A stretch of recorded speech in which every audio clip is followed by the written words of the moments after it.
is Juhnun Oh, and I was an alumni of the Seoul Foreign Middle School in the early 90s. And today, I'd like to share a very interesting Japanese proverb. In this world, there are three different types of people. An egg, a radish, and some tea leaves.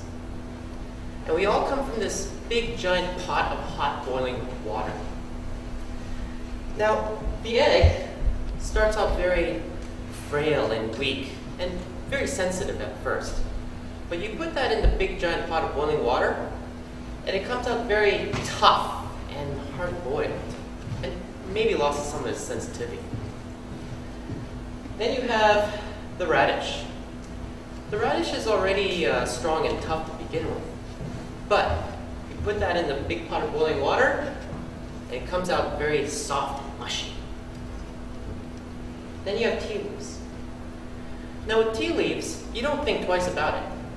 But if you put that in the big pot of boiling water, it works around its surrounding environment and chaos, and then comes out with calmness and soothing essence of tea. Now what does this all mean? Well, as we noticed, the big pot of boiling water is the real world, or as I like to call it, the school of hard knocks. But how does this relate to passion? Does this mean that we all have to be like tea leaves? Can we all be like tea leaves? Maybe. But can we have the mindset and the willpower to work with our environment like the tea leaves? Yes. Now how do you do that? Well, through my experiences, I realized that a lot of these amazing people with passion have these three traits in common. My presentation is about the 3 P's of passion. Now, what are the 3 P's of passion? The 3 P's are to preserve, to pursue, and to proclaim. Let's begin with the preservation. Now, to preserve your passion means to guard it. Okay? It means to protect it, like that little light surrounded by darkness, or this little innocent thing in your hand. Oftentimes you'll face trials and tribulations of this world, and people will come up to you and say, "You're an idiot. What are you doing? You're a fool. You call this art? This is garbage." And what they're doing to you is they're basically having this metaphoric knife, but they're not stabbing you with it. Oh no. What they want you to do is they're going to put this knife on the table, and they want you to pick this knife up and do something like this. They want you to hear you say, "I'm an idiot, I'm an idiot, I'm an idiot, I'm a fool, I can't do this, I can't do this." Does this sound good? No. And when you begin to hear these things and do these toxic meditation to yourself, you'll grow and realize that you're growing with so much stress in your life. And when you grow with so much stress with your life, you'll soon realize that every morning it's going to be hard to get up. Every morning you're going to wake up with these ghosts surrounding you saying, "Oh, you should have written that book when you had the chance." Or, "Why didn't you go there? Why did you stay here when you had the chance?" And it's just discouraging. And because of this, the lack of passion is the lack of life. I like how Gandhi stated that nobody has the permission to hurt me. Nobody has the permission to hurt you. Now, how do you preserve your passion? How do you protect it? Well, for me, based on Julia Cameron's book, The Artist's Way, I write a 3-page journal. Now, those of you in the audience who know me very well, I will say that I'm the most cynical, most pessimistic person on the stage as we speak. Okay? Yes, I am very negative, or I should say I was negative, until I discovered this. Every morning, before I do anything, I write a 3-page journal. And in these 3 pages, minimum, I write down anything, anxieties, fears, worries, anything. Even if nothing comes in my mind, I just draw scribbles, like little doodles here and there. And when you start writing, I fold these pages up, write the day, and put in the time. And when I did that, I realized my writing is beginning to change into something like this, that I love myself. I can, not can't. And then later on, you realize you write quotes like this. This is based from Francis. He said, all the darkness in the world cannot extinguish that one light. And then you start to change your mind little by little. And then you realize that that passion inside you will grow like the lion. I like how Gandhi stated that live as if you were to die tomorrow, but learn as if you were to live forever. So preserve that passion like this egg. Don't get it hard boiled. Instead, let it grow into something beautiful and big. Now, once you preserve your passion, once you protect it, the next step you have to do is to pursue it, to go after it. What does that mean? Well, Joshua Pensler, a relationship expert, was asked this question: is knowledge power? His response is this: no, knowledge is not the power, but the application of the knowledge is the real power. What does that mean? Well, let me tell you this. Here's a good example. If I was to give everybody in this audience a treasure map, and I was to say, this treasure map will lead you to riches and glories of untold fortune. Now, just because I give you this piece of paper, does it mean you're rich already? No. Oh, no. Far from it. No. What this means is you have to follow the directions of this treasure map. You have to pursue it. You have to go through these trials and obstacles, no matter what. Now, here are more examples. As Mother Teresa stated, do not wait for leaders. Do it yourself, person to person. You are the leader in your heart. You have that lion, that passion. You just have to wake it up. Here are some examples.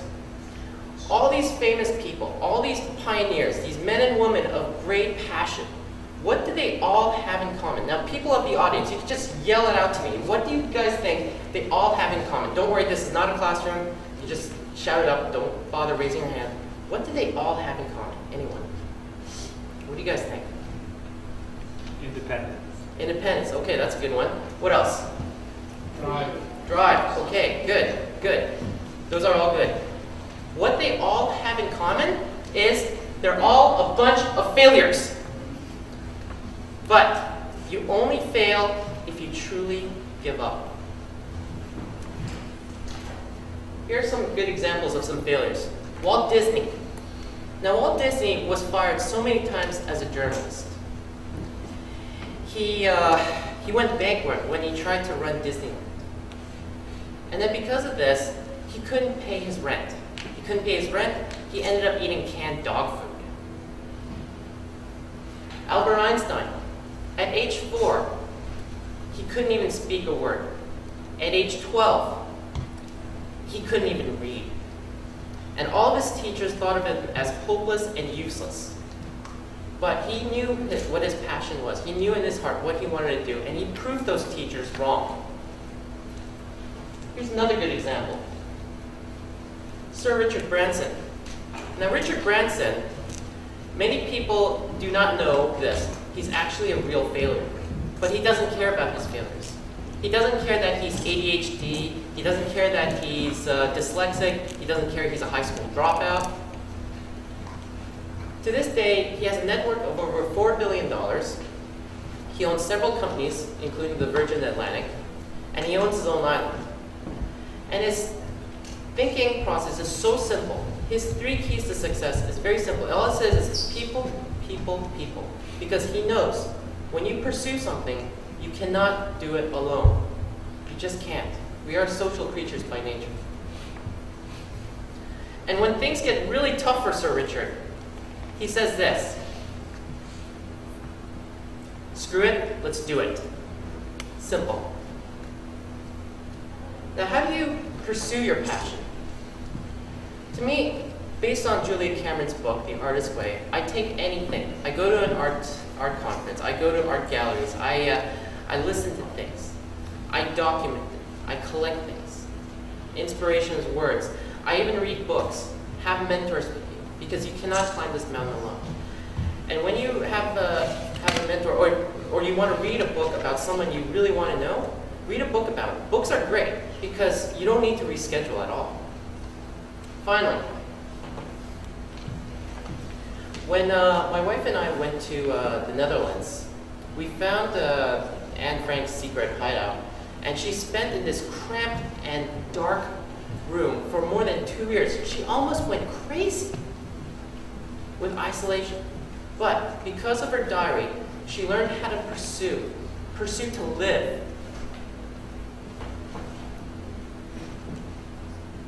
Finally, the third P to passion, proclaiming. Now, proclaiming your passion is very important. Here is a good example of a man who did not proclaim his passion. Does anyone in this audience, members of this audience, ladies and gentlemen, who do you guys think this man is? Anyone? Does anybody know who this man is? Okay, this man is no other than Nikola Tesla. Now, Nikola Tesla was a brilliant Serbian scientist of the 1800s. But because he didn't proclaim his work, he ended up dying alone in some cheap hotel room. He died alone broke, and he died almost forgotten. This man is very important because he thought of the idea and concept of sonar and X-rays, but most important of all, he thought of the idea of wireless technology in the 1800s. If it wasn't for this man, all your smartphones and wireless gadgets would be considered useless paperweights and be taken by this guy. Now, we all know who this man is. This man, as we know, is Leonardo da Vinci. And because he was able to proclaim his work, he was able to spread his knowledge through the world like tea leaves. So the moral of this lesson is, don't let other people write your name. Do it yourself. Now finally, why am I talking about the 3 Ps of passion? Well, here's a good example.